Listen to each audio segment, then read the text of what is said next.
Hello बच्चों, mathematics classes with Javed में एक बार फिर से आप सबों का बहुत बहुत स्वागत है। बच्चों, आज हम लोग विदाउट फेस वीडियो फिर से शूट करने के लिए तैयार हैं। आप लोग को मैं बता दूं, क्योंकि आज हम लोग ऐसा क्यों कर रहे हैं, तो ऐसे करने का कारण है क्योंकि हम लोग आज रचना को पढ़ेंगे।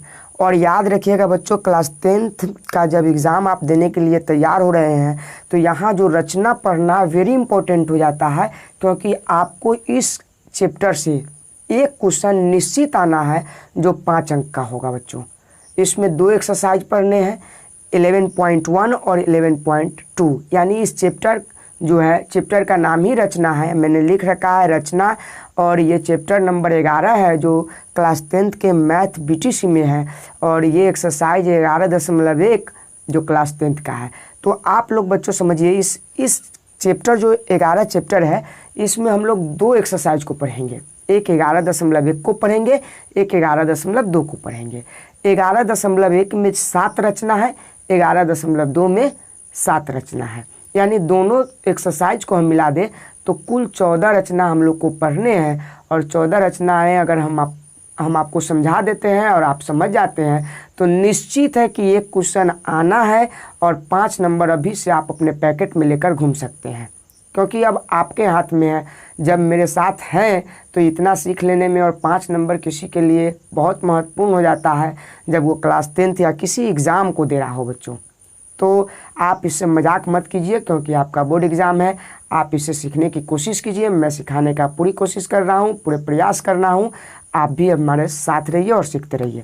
तो ज़्यादा बातें नहीं बच्चों, हम लोग डायरेक्ट इसके क्वेश्चन पे चलते हैं। क्वेश्चन 11.1 का फर्स्ट क्वेश्चन कहता है, देखिए सबसे पहले आप समझ जाइए कि इसमें क्या क्या आवश्यकता होंगे, आपको एग्ज़ाम में क्या ले जाइएगा और अभी जो आप प्रैक्टिस कर रहे हैं उसमें क्या चाहिए। तो देखिए, प्रैक्टिस कीजिए या एग्ज़ाम में जाइए, आपको कहा गया है ना, जैसे आदत लग जाती है ना, वो हमेशा कार्य होता रहता है।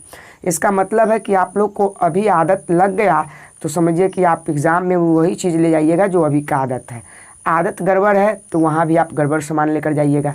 तो इसके लिए क्या क्या इंपॉर्टेंट है, सबसे पहले आपको ये स्केल चाहिए। देखिए, ये स्केल जो आप ज्योमेट्री बॉक्स में देखते हैं, ये स्केल एक चाहिए जो आपको लाइनिंग करने में मदद करेगा। कितना सेंटीमीटर का चाहिए वो सब में मदद करेगा।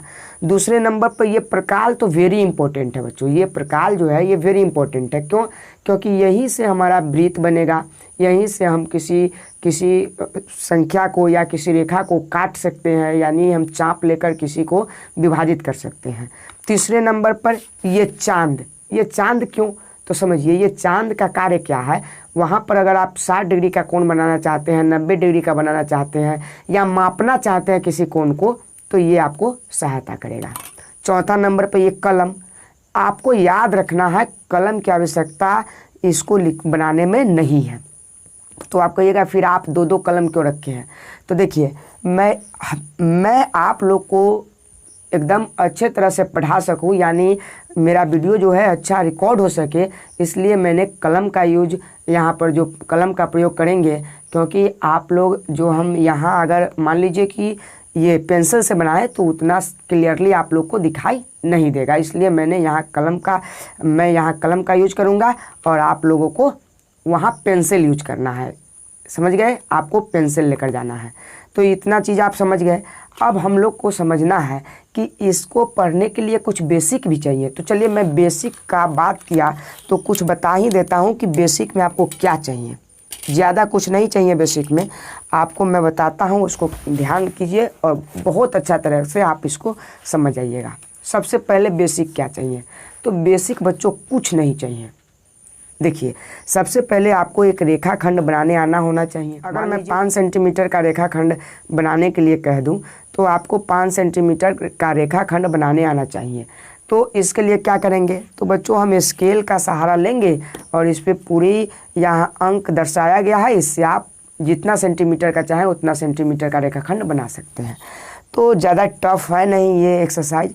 और एक चीज़ आपको याद रखना है, न्यून कोण याद रखना है कि न्यून कोण किसे कहते हैं। तो देखिए, सम कोण हम कहते हैं जिसमें एक कोण 90 डिग्री का हो, यानी 90 डिग्री का कोण अगर बनेगा तो हम कहेंगे कि वो समकोण बन रहा है। 90 डिग्री से छोटा बनता है बच्चों तो हम कहेंगे कि वो न्यून कोण बन रहा है, और 90 डिग्री से बड़ा बनता है तो कहेंगे कि अधिक कोण बनता है। याद रखिएगा, न्यून कोण हमेशा अपने आधार की ओर झुकता है। यानी मैंने अगर 5 सेंटीमीटर का रेखाखंड खींचा है तो यहाँ पर जो न्यून कोण बनेगा वो रेखा की तरफ न्यून कोण बनेगा। ये चीज़ मैं क्वेश्चन कराते कराते आपको बता दूंगा, ज़्यादा टफ है नहीं। चलिए क्वेश्चन को शुरू करते हैं। सबसे पहले कहता है बच्चों, यहाँ देखिए, इसके पहले क्वेश्चन को हम लोग समझते हैं। क्वेश्चन अगर थोड़ा वीडियो लंबा हो जाए आप टेंशन नहीं लीजिएगा, क्योंकि थोड़ा सा लंबा हो जाने से आपका समय बर्बाद नहीं होगा। कि यहाँ पे रहिएगा, कुछ ना कुछ सीखते ही रहिएगा। मैं एकदम क्लियरली सिखाना चाहता हूँ, इसलिए अगर समय लगे तो इसमें आप दिक्कत मत मानिए। देखिए क्वेश्चन नंबर 1 क्या कहता है, कहता है 7.6 सेंटीमीटर लंबा एक रेखाखंड खींचिए। 7.6 सेंटीमीटर लंबा एक रेखाखंड खींचिए और इसे 5:8 अनुपात में विभाजित कीजिए। यानी 5:8 में आपको विभाजित करना है, फिर दोनों भागों को मापिए। तो इसमें एक बेसिक आपको मैं बता ही देता हूँ। इसमें कुछ बेसिक बातें रह गई है, उसको मैं अभी क्लियर कर देता हूँ। सबसे पहले आप लोग को यहाँ ज्ञात करना है, इसमें जो क्वेश्चन हम लोग बनाएंगे 3 चरण में संपन्न होंगे।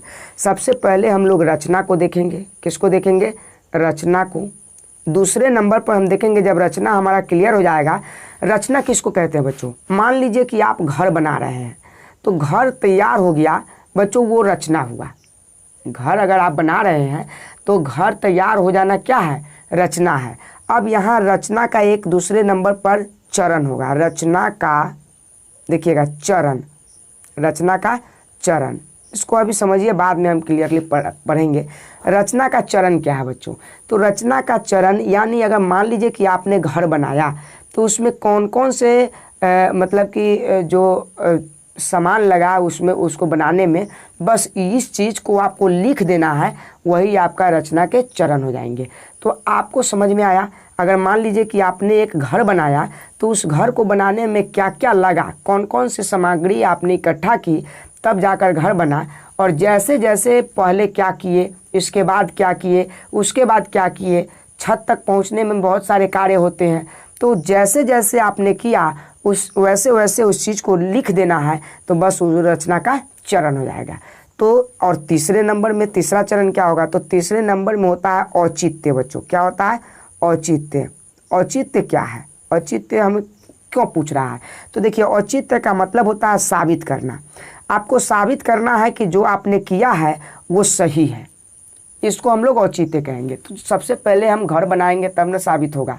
तो चलिए इस चीज़ को हम लोग अभी डिफाइन करेंगे। तो याद रखिएगा, जब रचना आप एग्ज़ाम में बनाइएगा तो इसके टोटल अंक 2 मिलते हैं। कितने मिलेंगे? 2। और जब रचना का चरण भी लिख दीजिएगा तो कितना मिलेगा? 2 और मिलेंगे। और जब औचित्य को लिख दीजिएगा तो 1 नंबर मिलता है। औचित्य को लिख दीजिएगा तो कितना मिलेगा? 1 नंबर। यानी 2 नंबर रचना पे मिलेंगे, 2 नंबर रचना के चरण पर मिलेगा और 1 नंबर आपको मिलेगा औचित्य पे। टोटल अंक आपका कितना हो जाएगा बच्चों? 5 अंक हो जाएगा। और 5 अंक का आपका ये एग्ज़ाम होगा, मतलब कि ये क्वेश्चन का जो अंक है वो टोटली 5 अंक का होगा। और आप एक क्वेश्चन को बनाकर ये 5 अंक पाइए। बहुत ही आसान है बच्चों। तो आप समझ गए हैं, पहले नंबर में रचना, दूसरे नंबर में रचना का चरण, तीसरे नंबर में औचित्य। तीनों को लिख देना है, बना देना है। तो पहले नंबर जो रचना है उसका 2 अंक मिलेगा, रचना का चरण है उस पे 2 अंक मिलते हैं, और औचित्य है जिस पे 1 अंक मिलता है। तो अगर आप रचना बनाकर आ गए हैं, औचित्य और यहाँ रचना का चरण नहीं लिखे हैं, तो आप समझ जाइए कि आपका जो अंक है वो मात्र 2 अंक मिलने वाला है। ठीक है, वो सही होगा तब। तो हम लोग अब क्लियरली पढ़ सकते हैं क्वेश्चन को। सबसे पहला क्वेश्चन कहता है 7.6 सेंटीमीटर लंबा एक रेखाखंड खींचिए। 7.6 सेंटीमीटर लंबा एक रेखाखंड खींचिए, इसे 5:8 में विभाजित कीजिए, दोनों भागों को मापिए। तो सबसे पहले हमने किस स्केल का सहारा लेंगे और एक रेखाखंड जो 7.6 सेंटीमीटर का है उसको खींच लेंगे। तो देखिए हम यहाँ पर क्या करते हैं, एक ऐसे कॉपी को कर लेते हैं जिससे आपको एकदम आसानी से एक रेखाखंड आप खींच सके। तो देखिए आप भी ऐसा ही खींचेगा जैसे मैं बता रहा हूँ। सबसे पहले क्या करना है, 7.6 सेंटीमीटर का एक रेखाखंड खींचना है बच्चों, ध्यान रखिएगा। मान लीजिए कि आपको ये दिखाई दे रहा होगा, देखिए यहाँ पर हम आपको दिखा दें तो यहाँ से हम देखिए शुरू कहाँ स्केल हो रहा है बच्चों, इसके आपको मापना कहाँ से है, तो देखिए यहाँ से जो काले वाला लाइन शुरू हुआ है वहाँ से आपको मापना है। तो हम यहीं से मापना शुरू करते हैं। सबसे पहले यहाँ पर एक बिंदु लगाएंगे, ये शुरू है मेरा, यहाँ पर एक बिंदु लगाया, ठीक है बच्चों। और 7.6 लेना है बच्चों। देखिए ये तो मेरा 7 है, ये कितना है बच्चों 7 है, और इससे आगे आपको 7.5 यहाँ मिलेगा और यहाँ पर मिलेगा 7.6। आप अपने स्केल में देख सकते हैं, ये 7.6 हो गया। अब इसको क्या करना है, इस बिंदु को इस बिंदु से मिला दीजिए। देखिए मैं मिला दे रहा हूँ, मिला दिए। ये मेरा एक रेखाखंड हो गया जो कितना सेंटीमीटर का है बच्चों, 7.6 सेंटीमीटर का है। इसका नाम हम दे देंगे, देखिए इसका नाम देते हैं ए और इसका नाम देते हैं बी। क्या देंगे, बी। ए बी एक रेखाखंड खींच लिया है जो कितना सेंटीमीटर का है बच्चों, 7.6 सेंटीमीटर का है।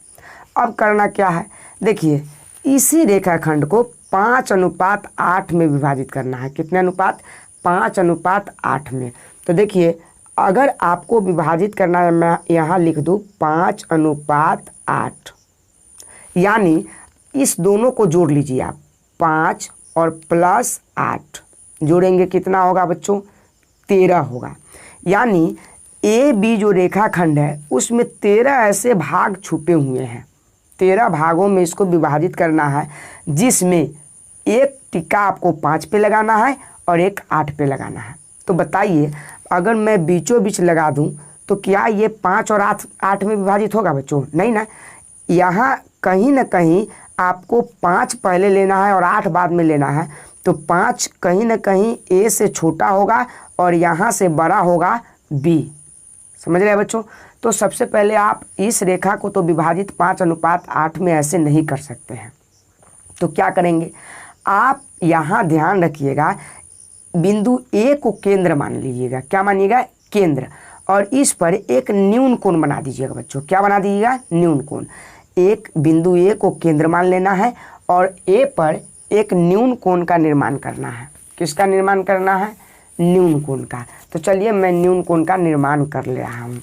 यहाँ पर देखिएगा बिंदु ए को केंद्र अगर मान ले, देखिए अगर मान लीजिए कि बिंदु ए को ऐसे कर ले रहा हूँ, इससे आपको थोड़ा ज़्यादा समझ में आएगा। बिंदु ए को केंद्र मान ले रहे हैं, देखिए यहाँ पर बिंदु ए को केंद्र माने, बहुत सुंदर है। इसको आप पहले बैठा लीजिए और यहाँ पर एक न्यून कोण का निर्माण करना है बच्चों। तो ध्यान रखिए न्यून कोण का क्या मतलब है कि हमने बताया था न्यून कोण आधार की ओर झुका होता है, यानी ये जो मेरा लाइनिंग है इधर की तरफ न्यून कोण झुका होगा, क्योंकि यहाँ डायरेक्टली ये जो सीधा अगर लाइनिंग करे तो ये कितना डिग्री हो जाएगा बच्चों, 90 डिग्री।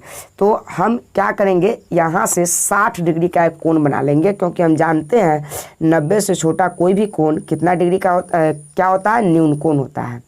तो हम यहाँ रखेंगे और यहाँ देखिए ये 60 डिग्री पर है, चांद के सहारे मैं एक 60 डिग्री का कोण बना लेंगे। देखिए यहाँ पर क्या किया, इसको मैं अपने केंद्र से इसको क्या करेंगे, मिला देंगे। बस आपको मिला देना है, ज़्यादा कुछ करना नहीं है। इसको थोड़ा और इसको आगे की तरफ बढ़ा दीजिए और इसको अब क्या कीजिए, मिला दीजिए। मिला दिए। अब देखिएगा बच्चों बहुत ही आसान है, ये बहुत आसान है। क्या किए हैं, थोड़ा और इसको छोटा कर देते हैं, आपको समझ में आएगा। यहाँ मैंने ये रेखा है, ये कितना सेंटीमीटर का रेखाखंड है बच्चों, 7.6 सेंटीमीटर का रेखाखंड है। एकदम आराम से देखिए, कोई दिक्कत नहीं है। 7.6 सेंटीमीटर का रेखाखंड है और यहाँ पर जो मैं इसका नाम दूंगा, इसका नाम दे देता हूँ एक्स। क्या दे दिया बच्चों, एक्स। अब देखिएगा इस रेखाखंड को हमने ये न्यून कोण का निर्माण किया है। क्यों किया है बच्चों, तो देखिए न्यून कोण, क्योंकि हम जानते हैं कि ये रेखा में कितने भाग छुपे हुए हैं, 13। तो हम इस न्यून कोण को 13 समान बराबर भागों में विभाजित कर देंगे। क्या करेंगे, 13 समान बराबर भागों में विभाजित कर देंगे। तो देखिए 13 समान भागों में विभाजित करने के लिए आपको ये प्रकाल की आवश्यकता पड़ेगी, और ये प्रकाल में आप क्या कीजिए, अपना पेंसिल लगा लीजिए। मैं यहाँ कलम लगा ले रहा हूँ और आप क्या कीजिएगा, पेंसिल लगाइएगा।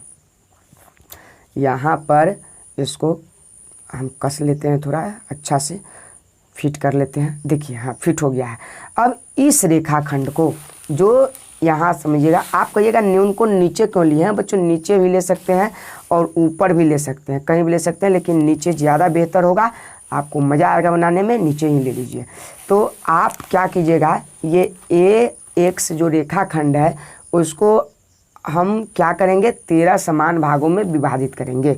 तो देखिए समान भागों में विभाजित करने का मतलब है कि ये जो दूरी होगा वो पूरा समान होगा, एक दूसरे के समान होंगे दूरी।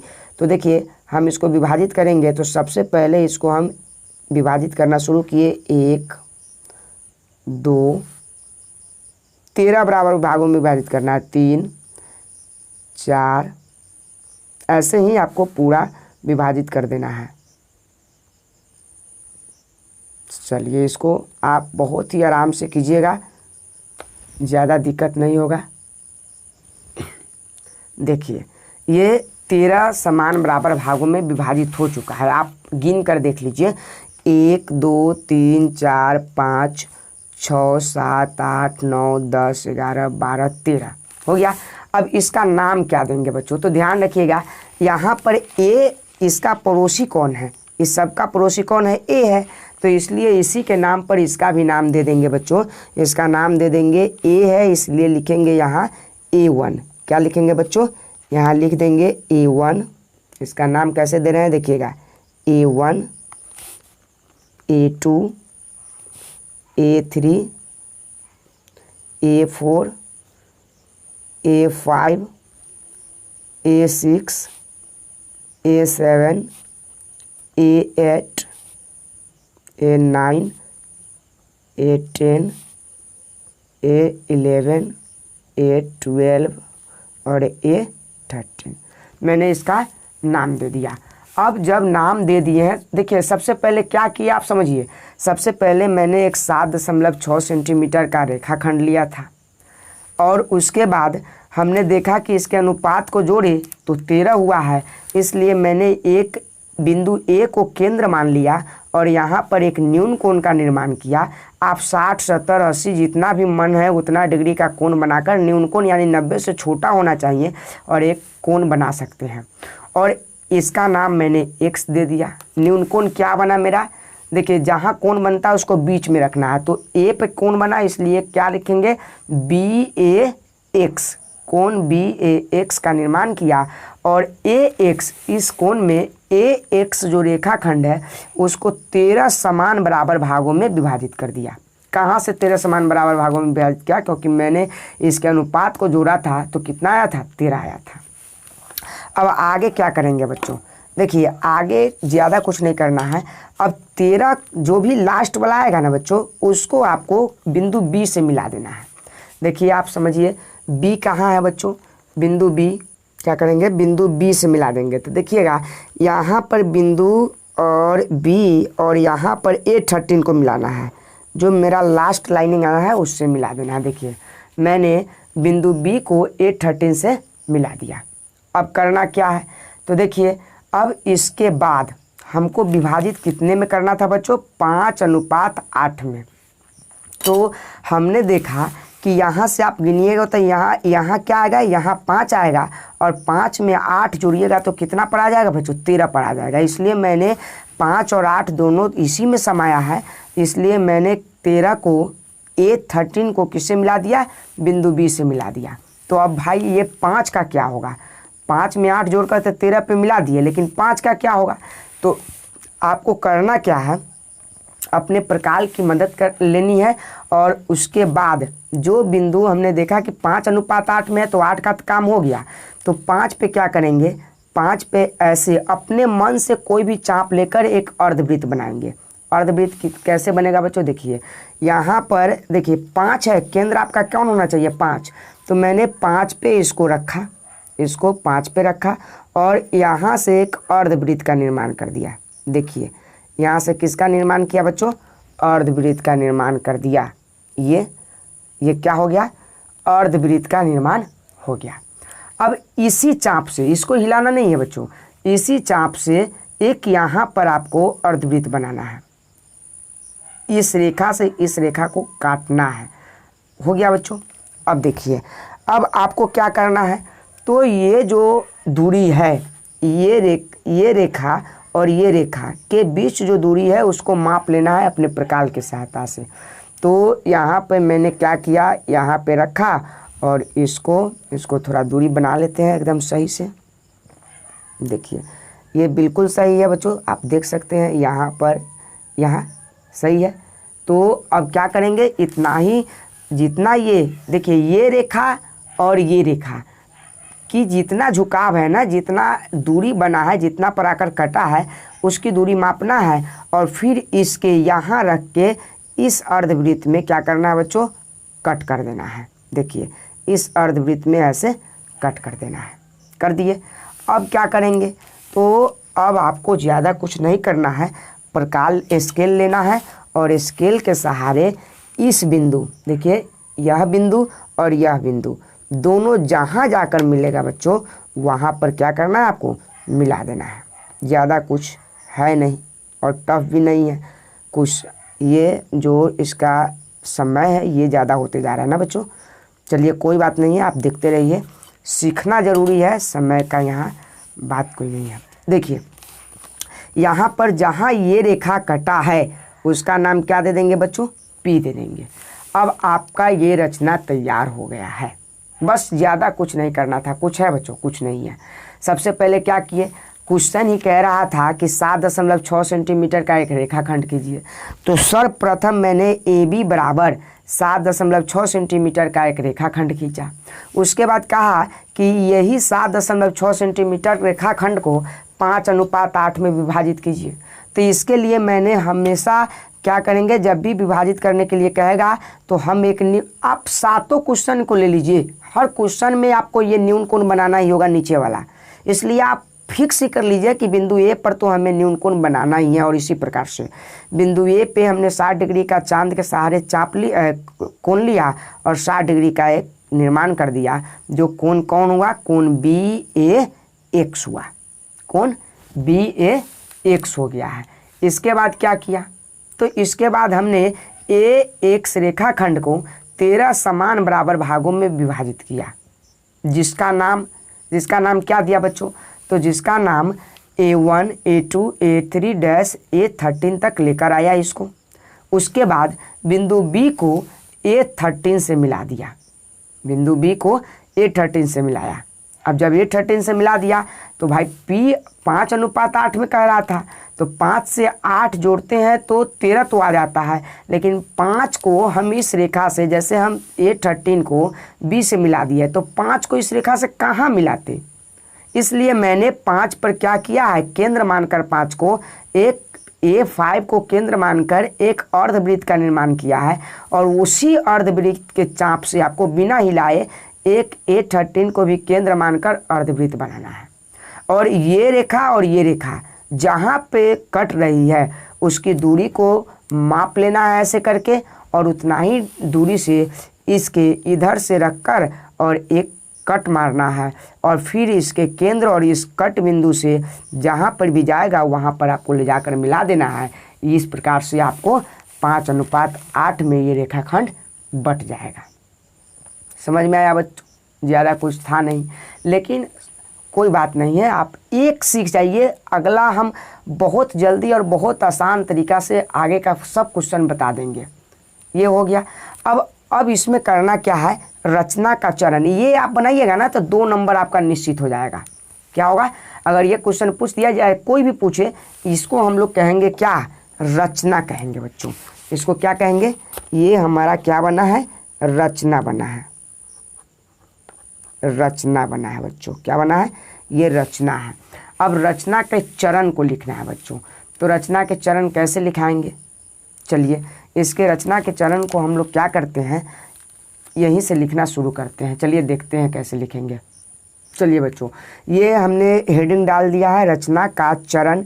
अब यहाँ से रचना का चरण लिखना शुरू करेंगे। सबसे पहले 1 नंबर में रचना का चरण क्या होगा, आपको चित्र देखते रहना है और रचना के चरण को लिखते रहना है। सबसे पहले आप चित्र में क्या किए थे बताइए, तो हमने ए बी बराबर 7.6 सेंटीमीटर का एक रेखाखंड ही तो खींचा था ना। तो सबसे पहले को हम लोग कहते हैं सर्वप्रथम, तो उसी चीज़ को लिख लेते हैं। देखिएगा सर्वप्रथम, देखिए बच्चों यहाँ सर्वप्रथम ए बी बराबर 7.6 सेंटीमीटर का रेखाखंड खींचा, वही चीज़ को मैंने लिख लिया है। सर्वप्रथम ए बी बराबर 7.6 सेंटीमीटर का एक रेखाखंड खींचा। दूसरे में क्या किया है, तो जब एक रेखाखंड खींच लिया था, इसके बाद हमने ए को केंद्र माना है और यहाँ लिखेंगे बिंदु ए को केंद्र मानकर एक न्यून कोण, बिंदु ए को केंद्र मानकर एक न्यून कोण, कोण बी ए एक्स, देखिएगा कोण बन रहा है ए पर, इसलिए इसको बीच में रखेंगे। तो बी ए और यहाँ देखिए एक्स, यानी बी ए एक्स का निर्माण। देखिए बच्चों हमने लिख लिया है कि बिंदु ए को केंद्र मानकर एक न्यून कोण, कोण बी ए एक्स का निर्माण किया। एक न्यून कोण, कोण बी ए एक्स, इसका क्या मतलब है कि ए पे कोण बन रहा है और उसका नाम बी ए एक्स होगा। चलिए आगे देखिए, आगे हमने क्या किया, जब ए न्यून कोण का निर्माण कर लिया, इसके बाद क्या किया है, तो ए एक्स, यहाँ पे देखिए ए एक्स रेखाखंड को 13 समान बराबर भागों में विभाजित किया। बस यही चीज़ को आपको लिख लेना है। चलिए मैंने लिख लिया है कि ए एक्स रेखाखंड को 13 समान बराबर भागों में विभाजित किया। अब जब 13 समान बराबर भागों में विभाजित कर दिया, तो जिसका नाम भी लिखिए लेते हैं, जिसका नाम, सॉरी इसको हटाइए, जिसका नाम क्या दिया, A1 से शुरू किया, डैश डैश डैश A13 दिया, यही ना दिया बच्चों। A1 से शुरू किया था और A13 तक लेकर गए थे। तो ये 3 चरण हो गए। चौथा चरण क्या होगा, तो चलिए चौथे चरण को देख लेते हैं। चौथे चरण को जब आप देखिएगा, तो इसमें जब हमने इसका नाम दे दिया, तो इसके बाद क्या किया था, तो आपको मालूम होगा कि बिंदु बी को A13 से मिलाया था, बिंदु बी को A13 से मिलाया था। तो हम वही लिख लेंगे कि बिंदु बी को A13 से मिलाया, बिंदु बी को A13 से मिलाया। क्या क्या बच्चों, यहाँ देखिए चौथे में लिख लिया हमने बिंदु बी को A13 से मिलाया। आप चित्र में देख सकते हैं बच्चों, यहाँ देखिएगा हमने बिंदु बी को किससे मिलाया था, A13 से। तो वही चीज़ मैंने यहाँ लिख लिया कि बिंदु बी को A13 से मिलाया, बिंदु बी को A13 से मिलाया। अब चित्र में देखते हैं कि आगे क्या किए बच्चों। तो आगे हम लोग देखते हैं कि A13 से मिलाने के बाद एक समांतर रेखा खींचे थे। अब ये आपको नहीं लिखना है कि मैंने ये अर्धवृत्त बनाया, ये किया, ये सब नहीं लिखना है। डायरेक्ट आपको लिखना है कि हमने BA13 समांतर PA5, BA13 समांतर PA5 खींचा। बस यही आपको लिख देना है कि BA13 एक रेखा है जिसके समांतर रेखा PA5 खींचा। तो बस यहाँ पर आप लिख दीजिए, 5वें हेडिंग में क्या लिखेंगे, BA13 समांतर, देखिए समांतर का साइन ये होता है PA5, क्या किया, खींचा ना बच्चों, तो इसको लिख देंगे खींचा, ज़्यादा कुछ है नहीं।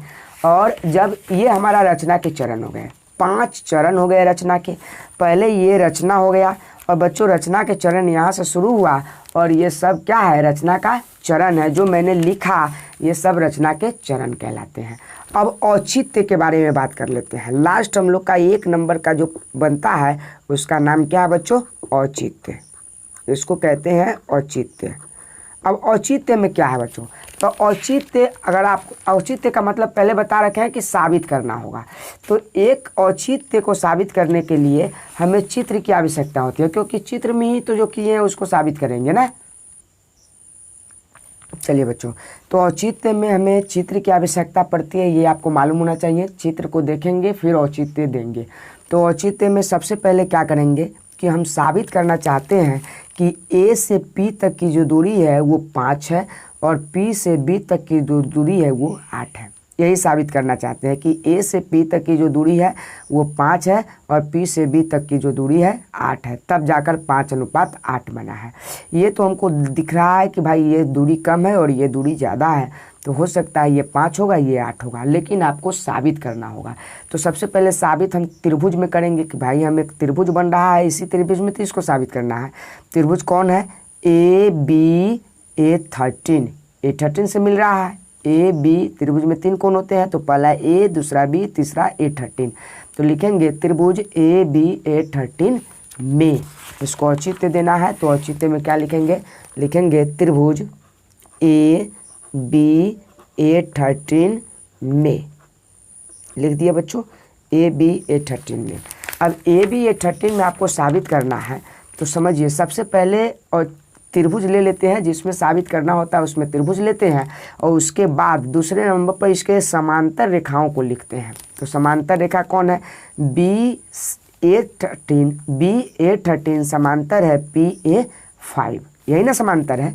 BA13 समांतर कौन? देखिए इसी के समान दूरी पर ये है, इसलिए इसको हम कहेंगे कि समांतर है। BA13 समांतर कौन है? PA5। तो इसी रेखा को लिख लेना है। तो यहाँ पर क्या लिखेंगे? BA13 समांतर, एक क्वेश्चन समझ जाइए, PA5। उसके बाद आपको किसी भी क्वेश्चन में दिक्कत नहीं होने वाला है, बहुत तेज़ी से आप लिख पाइएगा। तो यहाँ समझिए कि हमने देखा कि भाई ये समांतर, आपको सबसे पहले त्रिभुज लेना है, ये इसको याद कर जाइए, त्रिभुज लेना है।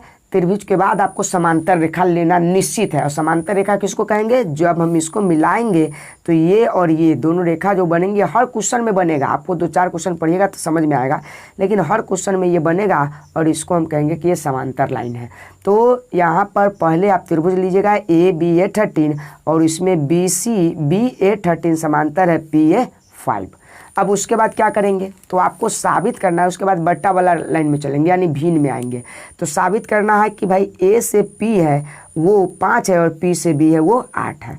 तो हम लिख सकते हैं कि AP बट्टा P से B, A से P और बट्टा P से B, ऐसे आपको लिखना है। तो इसी चीज़ को लिख लेते हैं। क्या लिखेंगे?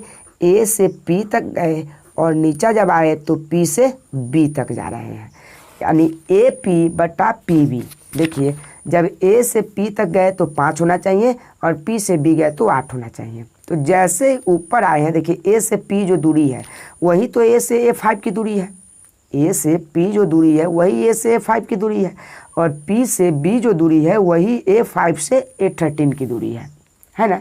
तो इसका मतलब है कि जैसे AP बटा PB हुआ है, तो बराबर देकर हम लिख सकते हैं कि A5 बटा A5 A13, A5 बटा A5 A13। जैसे हमने A से P तक गया और P से B तक गया, तो A से कहाँ जाएंगे? A से A5 और A5 से A13 तक जाएंगे। ऐसा ही लिख लेते हैं। देखिए A से A5 और A5 से ही शुरू करेंगे, क्योंकि P पर ख़त्म किए थे तो P से शुरू किए हैं, तो A5 से A13 तक गए, हो गया। अब फिर से इसको आगे बढ़ाएंगे तो A से AP और P से कहाँ जाना है? B तक, ये हो गया। तो आप देखिए A से A5 तक की दूरी क्या है? A से A5 तक की दूरी क्या है? 5 है। 1 2 3 4 5, यानी इसके बीच की दूरी 5 है। तो यहाँ हम क्या लिख लेंगे? A से A5 तक की दूरी 5, और A5 से शुरू करना है, A30 तक जाना है, तो कितना दूरी होगा? A5 से A13 तक की दूरी जो है वो कितना होगा बच्चों? 8 होगा। यहाँ क्या होगा? 8। तो हमको तो यही साबित करना था, 5:8, लेकिन बट्टा में आया। तो याद रखिएगा बच्चों, बट्टा को हम कभी भी अनुपात में लिख सकते हैं। इसी को हम लिख लेंगे AP अनुपात क्या? PB। तो जब ये अनुपात में आ जाएगा तो इसके ये वाले डिपार्टमेंट भी क्या हो जाएंगे? आप अनुपात हो जाएंगे, 5:8। ये हमारा आंसर आ गया, और यही है। और एक चीज़ आप लिखना नहीं भूलिएगा, जो कि सत्य है। क्या लिखिएगा? जो कि सत्य है, जो कि सत्य है। बस यही क्वेश्चन का आंसर था, और हम लोग का फर्स्ट क्वेश्चन बन गया है। और अगले वीडियो में हम लोग देखेंगे इसके सेकंड क्वेश्चन को। तब तक बने रहिए मैथमेटिक्स क्लासेस विद जावेद के साथ। अच्छा सा एक लाइक कमेंट और शेयर कर दीजिए। मिलते हैं अगले वीडियो में, तब तक के लिए धन्यवाद।